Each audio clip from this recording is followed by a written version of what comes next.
Nagbabalik po ang ating programa para po sa ating teleturoan. Sa atin pong teleturoan, matutunghayan po natin ang ating paksa. May kinalaman po sa kaugalian, paniniwala at tradisyon ng mga mamamayan ng Nueva Ecija.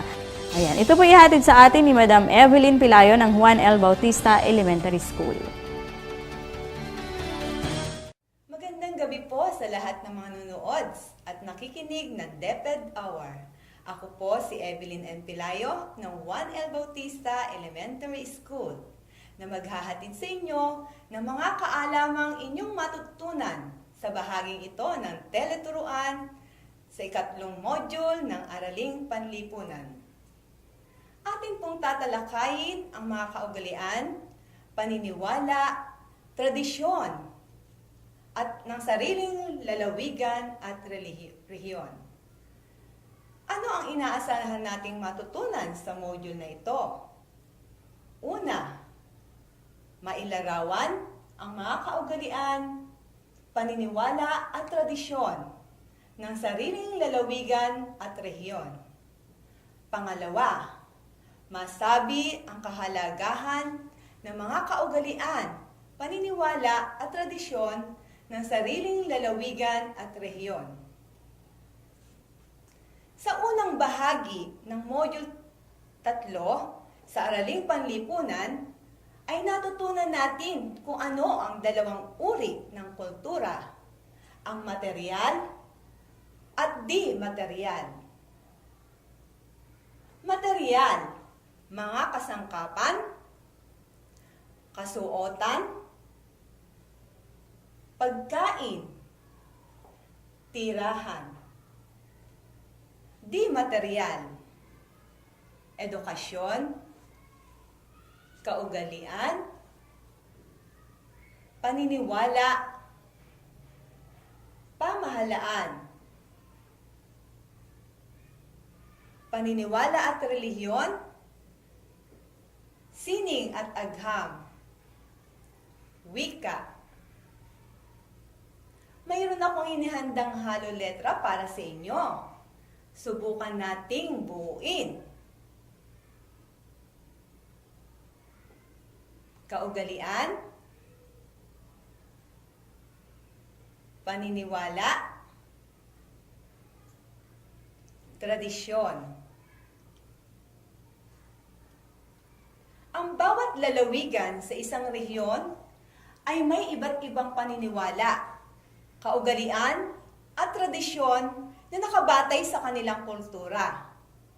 Ang Rehiyon 3 ay binubuo ng 7 lalawigan.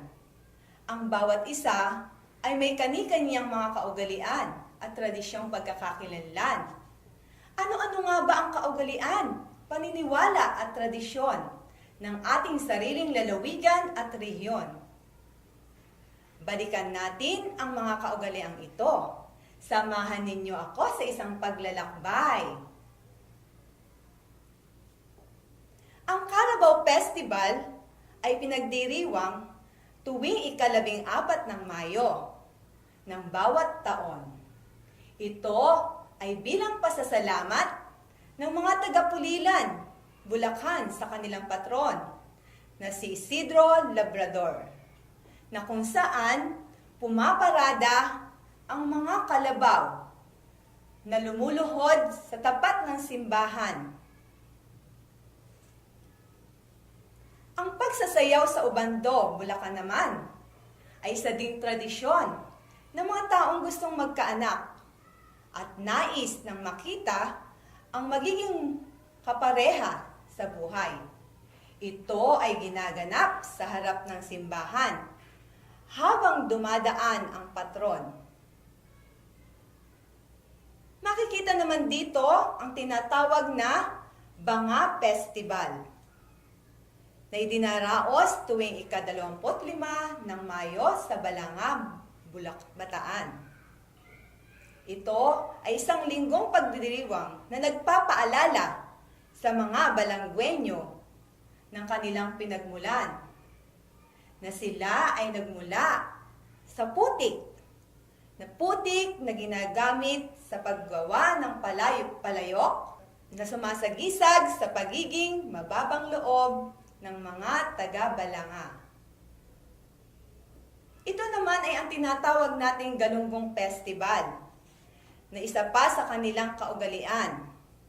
Dito pinakikita ang kabuhayan at kaunlaran o kaugalian ng Bataan.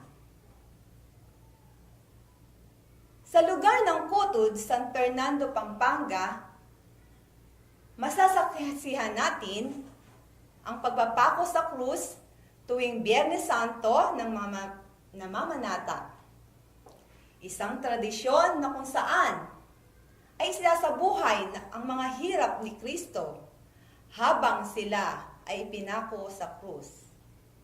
Ito ay ginaganap din sa isang burol na ginawa din ng mga tao. Kilala rin ang Pampanga sa paggawa ng makukulay, magaganda, at makikislap na parol. Dito dinaraos ang tinatawag nilang Lantern Festival na nagpapakita ng mayaman at makulay na kultura nila. Kung nais naman natin na maranasan ang selebrasyong tunay na mabubusog, tayo ay pumunta sa Aurora Baler, lalawigan ng Aurora. Ipinakikita dito ang halaga ng mga produktong suman na nagdarao sila ng parada na ang bawat plot ay ginagamitan ng mga palamuti na hugis suman. Gayon din ang kanilang mga tahanan ay sinasabitan nila ng mga produktong suman bilang isa ding palamuti. Magbabalik po tayo makalipas po ang ilang paalala para sa teleturuan ng DWJJ Radyo Vision.